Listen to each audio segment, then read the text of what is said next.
and then Lazat looking, centers, Brzezinski shot, Jackson finishes it, and it's 2-0. St. Cloud State.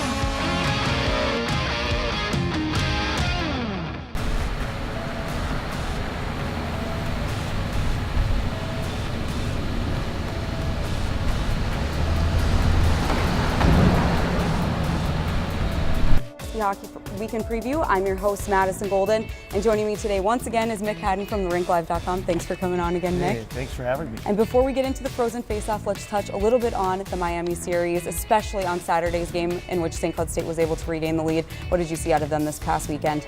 Well, I think they didn't get off to the start they wanted to on Friday night to begin with. I know they led 2-0 after the first period, but they were not very sharp at all in that first period. And I think they cleaned some things up in the second period in that game and were able to kind of pick up the win.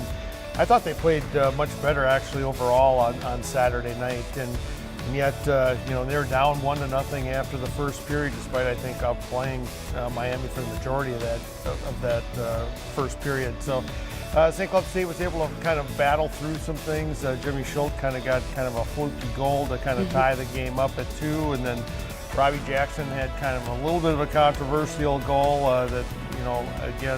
for the third goal for St. Cloud State. But Miami wasn't going away, and St. Cloud State, though, was able to pick up 4 goals in the third period, find a way to kind of find themselves, I think, and get some momentum going into the Frozen Faceoff. And you touched a little bit on it there, but we saw goals from several different lines. How important will that be moving forward in playoffs? Well, that's obviously crucial. I mean, anytime you can't focus on just one line, that's going to make it a lot more difficult for an opposing team. The line that I thought was great throughout the weekend was that line of Sam Hentges, Easton Brodzinski, and Kevin Fitzgerald.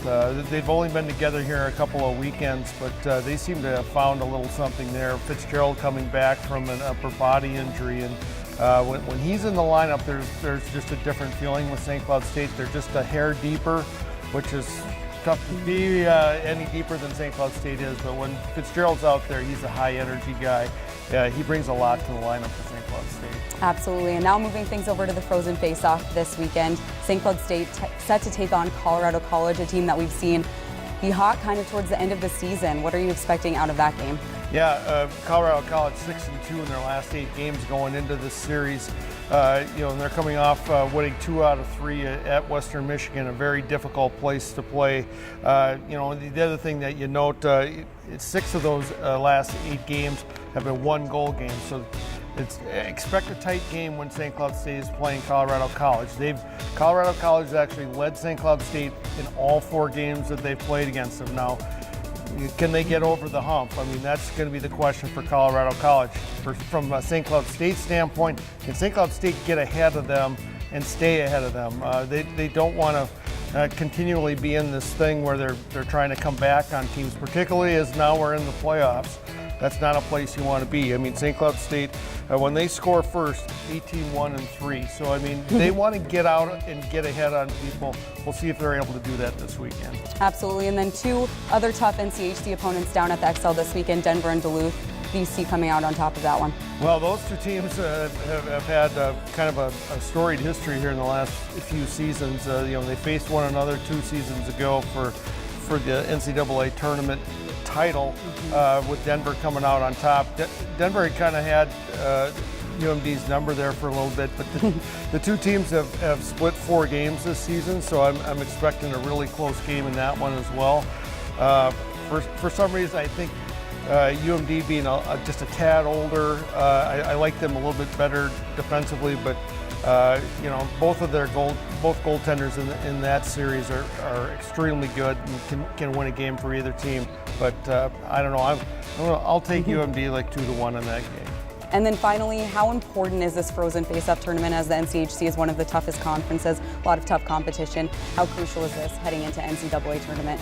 Well, I think I think St. Cloud State, from St. Cloud State's standpoint, they want to continue to get better and better. That's been a theme for Brett Larson with this team throughout the season. Can they kind of ramp it up another level here now that they're into the conference playoffs? Teams are going to play a lot tighter than they do during the regular season. Is St. Cloud State going to raise their level here this coming weekend? And it's a little bit more of a bright lights kind of situation, being down at the XL Energy Center. More media attention as well. How do the younger guys for St. Cloud State kind of handle that? So it is big. I mean, I know it seems like St. Cloud State may not be playing for a lot, even though there is a trophy on the line. But from an NCAA standpoint, I think there's a lot that they can learn this weekend. Absolutely. Well, thank you so much for joining us today, Mick. And tickets are still available for the NCHC Frozen Faceoff, but CBS will be broadcasting those games. And as always, you can tune into 96.7 FM The River with Husky hockey voice Jim Erickson on the call, and we'll catch you down at the XL Energy Center.